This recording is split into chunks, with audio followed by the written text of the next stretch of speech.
வாங்க ஃப்ரெண்ட்ஸ், வணக்கம். இன்றைக்கி நம்ம ஏஷு சமையலறையில் நேத்திக்கு பார்த்த வீடியோவோட கண்டினியூஷன் தான். அதில் நேத்திக்கு சாரியோட முந்தானி பகுதி எப்படி நம்ம ப்ளீட் பண்ணலாம், அதாவது அயன் பாக்ஸ் இல்லாமல் ஒரு பட்டு சாரியை எப்படி மடிக்கிறது அப்படிங்கிறத பார்த்தோம். ஏன்னா பட்டு சாரியில் அயன் பாக்ஸ் யூஸ் பண்ணோம் அப்படின்னா அதோட லைஃப் டைம் அந்த அளவுக்கு வராது.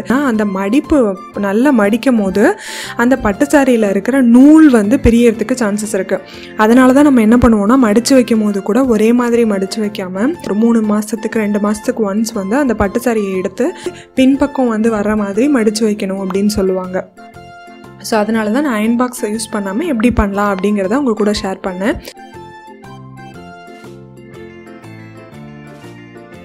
ஸோ இன்றைக்கி வந்து முன்பகுதியில் வைக்கிற கொசுவத்தை எப்படி எடுத்துகிட்டு அதையும் பின் பண்ணி, அது மட்டும் இல்லாமல் நம்ம ஊருக்கு போகிறதுக்காக எப்படி அதை மடித்து நம்ம பேக்கில் வச்சு எடுத்துகிட்டு போகிறது அப்படிங்கிறத சொல்ல போகிறேன்.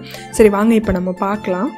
உள்ளார வர்ற அந்த புடவையோட பகுதியில் இந்த மாதிரி ஒரு முடிச்சு போட்டிருக்கு இல்லையா, இது வந்து எங்கள் வீட்டில் எல்லாருமே மோஸ்ட்லி ஃபாலோ பண்ணுறது. எனக்கும் இது வந்து கன்வீனியண்ட்டாக இருக்குது. இந்த மாதிரி ஹெவியான பட்டு சாரீஸ்க்கு மட்டும்தான் இந்த மாதிரி பண்ணிப்பேன். மற்ற சாரீஸ்க்கெலாம் உங்களுக்கு கட்ட பழகிடும். அதனால் வந்து நீங்கள் பழகினதுக்கு அப்புறமா அந்த மாதிரி முடிச்சு போட தேவையில்லை. பட் நீங்கள் புதுசாக சாரீ கட்டுறீங்க அப்படின்னா அப்போ வந்து இந்த மாதிரி முடிச்சு போட்டுக்கிறது வந்து நமக்கு கொஞ்சம் சேஃப். பட் நான் வந்து இந்த பட்டு சாரீக்கெல்லாம் இந்த மாதிரி தான் பண்ணிக்கிறேன். ஏன்னா இதெல்லாம் ரொம்ப ஹெவியான வெயிட்டாக இருக்கும். அது மட்டும் இல்லாமல் இது வந்து வழன்னு இருக்கும், நல்லா இடுப்புலேருந்து இறங்கிறதுக்கும் சான்சஸ் இருக்குது. ஸோ அதனால் வந்து நான் இந்த மாதிரி போட்டுப்பேன். போட்டதுக்கு அப்புறமா என்ன பண்ணுங்கள் அப்படின்னா, இந்த சாரியை எடுத்து உங்கள் இடுப்பு பக்கத்தில் வச்சு சுற்றி பாருங்கள். சுற்றி பார்த்துட்டு எந்த அளவுக்கு அந்த சுற்றளவு வருதோ அந்த அளவுக்கு புடவையோட விட்டுடுங்க. விட்டதுக்கு அப்புறமா 2 இது மாதிரி மடிப்பு, நம்ம கொசுவத்துக்கு கொசுவோம் இல்லையா, அந்த மாதிரி 2 கொசுவும் எடுக்கிறதுக்கு எந்த அளவு வருமோ அதையும் எக்ஸ்ட்ராவாக நான் விட்டுப்பேன். ஸோ இதில் வந்து இன்னொரு விஷயம் ஒன்று சொல்கிறேன். சப்போஸ் உங்கள் வீட்டில் வேறு யாருக்காவது நீங்கள் வந்து இந்த மாதிரி செட் பண்ணி எடுத்துகிட்டு போகணும், இல்லை உங்கள் ஃப்ரெண்ட்ஸ் ஏதோ ஒரு ஃபங்க்ஷனுக்கு போகிறீங்க, உங்கள் ஃப்ரெண்ட்ஸ்க்காக நீங்கள் செட் பண்ணி எடுத்துகிட்டு வரணும் அப்படின்னா அப்போல்லாம் இந்த அளவு எப்படி எடுத்துக்கிறது அப்படின்னு பார்த்தீங்கன்னா, இந்த மாதிரி மெஷர்மெண்ட் டேப் இருக்கு இல்லையா, அவங்கக்கிட்ட அவங்களோட இடுப்பு பக்கம் எந்த அளவுக்கு புடவை வரும் அப்படிங்கிறத ஃபோனில் கேட்டுக்கலாம். அதே மாதிரி முந்தானி லெங்க்த்து எடுக்கணும் அப்படின்னு நேற்று சொன்னேன், அதையும் வந்து நீங்கள் மெஷர்மெண்ட் டேப்பை வச்சு ஈஸியாக அளந்துட்டு அந்த அளவு அவங்க சொன்னாங்கன்னா நீங்கள் உங்கள் வீட்டில் இருக்க டேப்பை வச்சு நீங்கள் அளந்து அந்த அளவுக்கு விட்டுடலாம். ஸோ இப்போ வேறு இடத்துல இருக்கிறவங்களுக்கு கூட நீங்கள் இந்த மாதிரி பண்ணி எடுத்துகிட்டு போகிறதுனா போகலாம். நம்ம அந்த மாதிரி நம்ம ஃபேமிலி ஃபங்க்ஷனோ இல்லை ஃப்ரெண்ட்ஸ்க்கு மேரேஜ் அட்டன் பண்ண போகிறோமோ அந்த மாதிரி சமயத்துலலாம் இந்த மாதிரி ஃப்ரெண்ட்ஸோட சாரீஸ் மாற்றிக்கிறதுலாம் வழக்கம் இல்லையா, அந்த மாதிரி சமயத்தில் நீங்கள் இந்த மாதிரி கூட யூஸ் பண்ணிக்கலாம். ஸோ இப்போ வந்து நான் அந்த மாதிரி 2 கொசுவும் அளவுக்கு விட்டுறேன். நான் யூஸ்வலாக விட்டுருவேன். இது வந்து எக்ஸ்ட்ராவாக வருது அப்படின்னு கேட்டிங்கன்னா நீங்கள் அங்கே சாரீ கட்டும் போது இதை அட்ஜஸ்ட் பண்ணிக்கலாம். ஸோ அதுக்கப்புறம் நீங்கள் புடவை வந்து இந்த மாதிரி மடிக்கிறதுக்கு முன்னாடி நீங்கள் ரஃப்பாக ஒரு டைம் வச்சு பாருங்கள் எத்தனை கொசுவும் வந்து வச்சா உங்கள் இடுப்பில் கரெக்டாக வரும் அப்படின்னு. எனக்கு வந்து ஒரு 5 to 6 கொசுவும் இந்த இடத்துல வைக்கிறதுக்கு வரும்.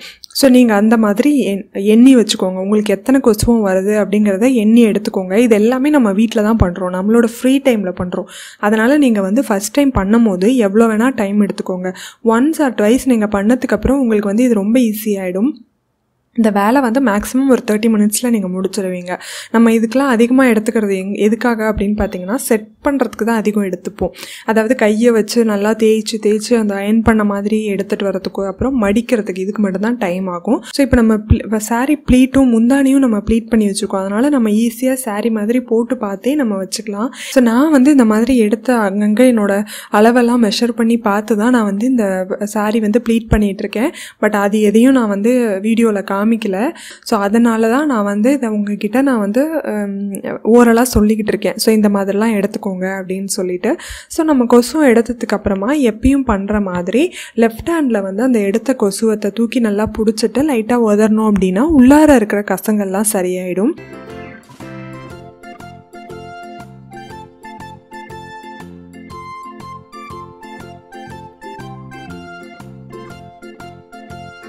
அதுக்கப்புறம் என்ன பண்ணலாம் அப்படின்னா, நம்ம இடுப்பு உள்ளார சொருகிற இடத்துல பின் போட்டுக்கலாம். எத்தனை கொசுவும், ஃபார் எக்ஸாம்பிள் ஒரு 5 கொசுவும் எடுத்து வச்சுருக்கோம்னு வச்சுக்கோங்க.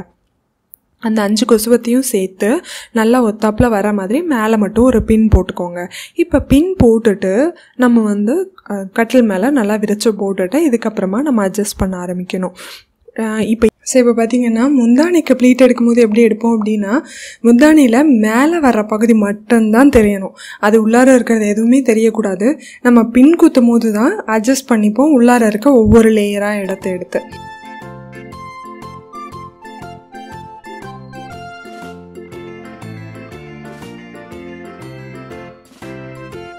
ஸோ இது வந்து முந்தானிக்கு வைக்கிறது. பட் இதுவே கொசுவத்துக்கு இடுப்பில் சொருவறதுக்கு கொசுவத்துக்கு எடுக்கும் போது எப்படி எடுக்கணும் அப்படின்னு சொல்கிறேன் பாருங்கள். ஸோ இது நான் முதல்ல ஊருக்கு போகிறதுக்கு மடித்து எடுக்கும் போது என்ன பண்ணிட்டேன் அப்படின்னா, நான் ரிவர்ஸில் வச்சு திருப்பி மடிச்சிட்டேன். ஸோ அதனால் உங்களுக்கு கிளியராக தெரியுமா என்னன்னு தெரியல. நான் அப்புறமா வீடியோ பார்த்ததுக்கப்புறம் தான் எனக்கு தெரிஞ்சிச்சு. ஸோ இப்போ நான் உங்களுக்கு கிளியராக காமிக்கிறதுக்காக திருப்பி எடுத்திருக்கேன். இப்போ இதில் பார்த்தீங்க அப்படின்னா எப்படி இருக்கும்னா, இப்போ இதுதான் வந்து சொருவுற பக்கம். எப்படி சொருவுறனோ அப்படியே தான் நான் வச்சுருக்கேன். இதில் வந்து நான் என்ன பண்ணுறேன் அப்படின்னா, மேலே சொருவுற இடத்துல ஒரு ஊக்க போட்டாச்சு. எல்லாத்தையும் ஒழுங்காக அடுக்கி வச்சுட்டு எத்தனை கொசுவம் வேணுமோ அத்தனை கொசுவம் எடுத்து அதை அடுக்கிட்டு மேலே ஒரு ஊக்க போட்டுடலாம். இந்த மாதிரி ஊக்கு எப்பயுமே உள்பக்கம் வர மாதிரி போட்டுக்கோங்க. ஏன்னா நீங்கள் இதை அப்படியே எடுத்துக்கொண்டு போய் சொருவ போகிறீங்க. இஃப் சப்போஸ் அந்த ஊக்கு கழண்டுட்டுனா கூட புடவையில் தான் அது சுற்றிக்கும். புடவையில் சுற்றினா பிரச்சனை கிடையாது, நம்ம மேலே ஸ்கின்னில் பட்டால் தான் நமக்கு பிரச்சனை. ஸோ அடுத்தது என்ன பண்ணணும் அப்படின்னா, இந்த மாதிரி மேலே இருக்க ப்ளீட்டை அதுக்கப்புறம் இப்படி ஒரு லேயராக நான் வைக்கிற மாதிரி சும்மா ஜஸ்ட்டு ஒரு 1/4 இன்ச்சு 1/2 இன்ச் அளவுக்கு இப்படி எடுத்துக்கிட்டோம் அப்படின்னா சொருவும் போது அழகாக வரும். அது இல்லாமல் எல்லாமே ஒரே ஈவனாக வச்சு நம்ம சொருவணும்னா அது வந்து பார்க்குறதுக்கு கொஞ்சம் நீட்டாக இருக்காது. வந்து என்னோடய ஃப்ரெண்டு சொன்ன விஷயம். ஸோ இப்போ வந்து இந்த மாதிரி கட்டினா நல்லாயிருக்கும் அப்படின்னது அவள் சொன்னது தான். அதை தான் அவங்க கூட ஷேர் பண்ணிக்கிறேன். இந்த மாதிரி எடுத்தோம் அப்படின்னா சொருவும் போது நல்லாயிருக்கும், பார்க்கவே ரொம்ப நீட்டாக அழகாக இருக்கும்.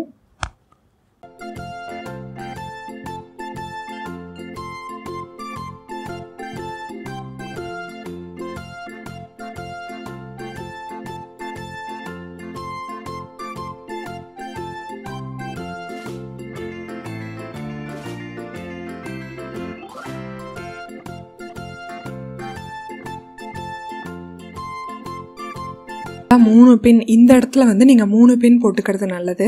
நான் ஏன் கீழே பார்டரில் போட்டிருக்கேன் அப்படின்னா, இப்போ நம்ம இதை மடித்து ஊருக்கு எடுத்துகிட்டு போக போகிறோம். அதனால் இதை வந்து மடிக்கும் போது அழகாக வரணுங்கிறதுக்காக தான் கீழே ஒரு பின் போட்டிருக்கேன். ஸோ இதை இப்படி போட்டுட்டு நீங்கள் வந்து மடிக்கிறது வந்து உங்களோட இஷ்டம்தான்.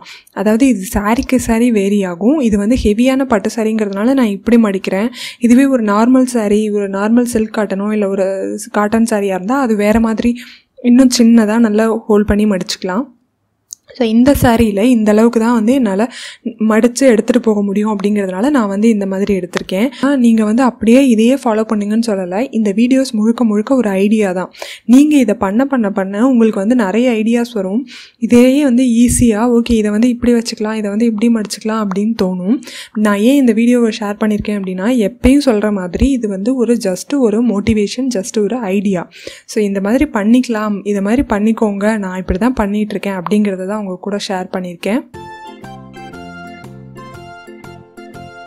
ஸோ இந்த மாதிரி நான் இப்போ போட்டுட்டு இப்போ நான் முதல்ல என்ன பண்ணுறேன் அப்படின்னா, இந்த கொசுவத்தையும் முந்தானியையும் முதல்ல எடுத்து மடித்து வச்சுக்கிறேன். இப்போ நான் எப்படி மடிக்கிறேன் பாருங்கள், உங்களுக்கு பார்க்கும் போதே நல்லா தெரியும்.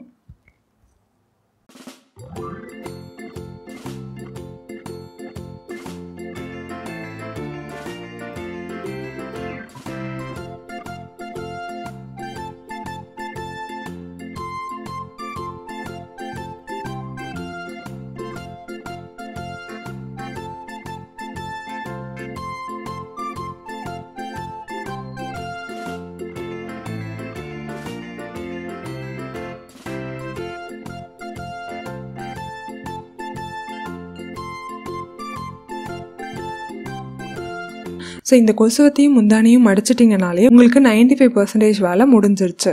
அதுக்கப்புறம் மிச்சம் இருக்க 5% வந்து ரிமைனிங் இருக்கிற சாரீஸை மடித்து கவரில் வைக்க வேண்டியது தான்.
முடிச்சதுக்கு அப்புறமா கூடவே பாவாடையும் ப்ளவுஸையும் எடுத்து வச்சுருங்க. ஏன் அப்படின்னா இந்த மாதிரி நான் வந்து இப்போ ஊருக்கு போகிறதுக்காக தான் இதை செஞ்சிட்ருக்கேன். ஸோ இப்போ வந்து நான் இதை மடித்து மட்டும் வச்சுட்டேன் அப்படின்னா இது உள்ளார சாரீ ப்ளவுஸும் இன்ஸ்கர்ட்டையும் எடுத்து வச்சேனா அப்படிங்கிறத மறந்துடலாம். ஸோ அதனால் நீங்கள் எப்போ வந்து இந்த மாதிரி எடுத்து வச்சாலும் இன்ஸ்கர்ட்டையும் ப்ளவுஸையும் எடுத்து வச்சிடலாம். இப்போ இந்த ப்ளவுஸ் வந்து எந்த ஒர்க்கும் இல்லை அப்படிங்கிறதுனால நான் டைரெக்டாக பாவாடைக்குள்ளார மடித்து வச்சுட்டேன். அதுவே நீங்கள் வந்து நல்லா ஹெவி ஒர்க் பண்ண சாரீ, ஸ்டோன் ஒர்க்கு, ஜர்தோசி ஒர்க்லாம் பண்ண சாரீ இந்த மாதிரி நீங்கள் எடுத்து வைக்கும் போது புடவை மேலே பட்டு அந்த துணியை வந்து நூலை வந்து இழுக்கிறதுக்கு சான்சஸ் இருக்குது, அந்த பட்டு நூலை வந்து இழுக்கிறதுக்கு சான்சஸ் இருக்குது. ஸோ அதனால் என்ன பண்ணலாம் அப்படின்னா இந்த மாதிரி மடித்து தனியாக ஒரு துணி பையோ இல்லை ஒரு பிளாஸ்டிக் பையிலையோ வச்சு இந்த புடவை கூடயே சேர்த்து வச்சிடுறது நல்லது. பிளாஸ்டிக் கவராக இருந்தால் ரொம்பவே பெட்டர். அப்படி இல்லைன்னு வச்சுக்கோங்களேன், இந்த மாதிரி இந்த ப்ளவுஸை வந்து பின்பக்கம் திருப்பி மடிச்சிருங்க. மடித்து இதை வந்து பாவாடைக்குள்ளார வச்சுருங்க. பட் நான் என்ன சேஃப்னு சொல்லுவேன் அப்படின்னா ஒரு சின்ன கவரில் இந்த ப்ளவுஸை மட்டும் மடித்து அந்த புடவைக்கோடையே நடுப்புற வச்சுட்டோம் அப்படின்னா சேஃபாக இருக்கும். இந்த பட்டு சாரி ப்ளவுஸை என்ன பண்ணலாம் அப்படின்னா மேலே வந்து ஒரு ஒயிட் கலர் கிளாத்து, ஏதோ ஒரு காட்டன் கிளாத்து இந்த பத்தை போட்டுட்டு அயன் பாக்ஸில் வந்து சில்க்குன்னு ஒரு மோடு இருக்கும். ஸோ அந்த மோடை வச்சு நம்ம வந்து அயன் பண்ணிக்கலாம். அதாவது டைரெக்டாக அந்த சில்க் துணியில் வந்து நம்மளோட அயன் பாக்ஸ் படாமல் மேலே ஒரு துணியை போட்டு பண்ணோம் அப்படின்னா அப்போ வந்து எந்த ப்ராப்ளமும் கிடையாது. ஸோ அந்த மாதிரி பண்ணிக்கலாம். ஸோ இதுக்கு மேலே சொல்ல போகிறது எல்லாமே சின்ன சின்ன டிப்ஸ் தான். என்னென்ன அப்படின்னு பார்த்தீங்கன்னா இந்த மாதிரி மிச்சம் இருக்கிற ஊக்கு எல்லாத்தையும் திருப்பி தூக்கி ஷெல்ஃப்லேயே வச்சிடாமல் அதை வந்து சின்னதாக இந்த மாதிரி ஒரு கவரில் ஜிப்லாக் கவர் இருந்துச்சுன்னா அதில் போட்டு அதையும் தூக்கி இந்த மாதிரி பேக் பண்ண கவர்லேயே வச்சுருங்க. ஏன்னா இது வந்து நமக்கு கட்டும் போது தேவைப்படும், இல்லை வேறு யாருக்கா. ஸோ இது மட்டும் இல்லாமல் முக்கியமான விஷயம், இந்த மாதிரி ஊக்கு எல்லா இடத்துலையும் குத்தும் போது என்னாகும் அப்படின்னா நிறைய டைம் இந்த பட்டு சாரியில் என்ன ஆகும்னா அந்த ஊக்கோட இன்னொரு முனையில் போய் ஊக்கும் புடவையும் மாட்டிக்கும். அதை பிரித்து எடுக்கிறது ரொம்ப பெரிய வேலை. நான் அந்த மாதிரி நிறைய எக்ஸ்பீரியன்ஸ் பண்ணியிருக்கேன். ஸோ அதனால் நான் வந்து இப்போ யூஸ் பண்ண எல்லா ஊக்குலேயுமே என்ன பண்ணியிருக்கேன் அப்படின்னா சின்னதாக ஒரு செல்லோ டேப்பை, இந்த செல்லோ டேப்பை எடுத்து இந்த பேக் சைடில் இருக்கிற ஊக்கோட பக்கத்தில் சுற்றி விட்டுருவேன். ஸோ அது வந்து இந்த டிரான்ஸ்பரண்ட்டாக இருக்கிறதுனால இது வந்து ஆடாக தெரியாது. மாதிரி நீங்கள் பண்ணிக்கலாம். அப்படி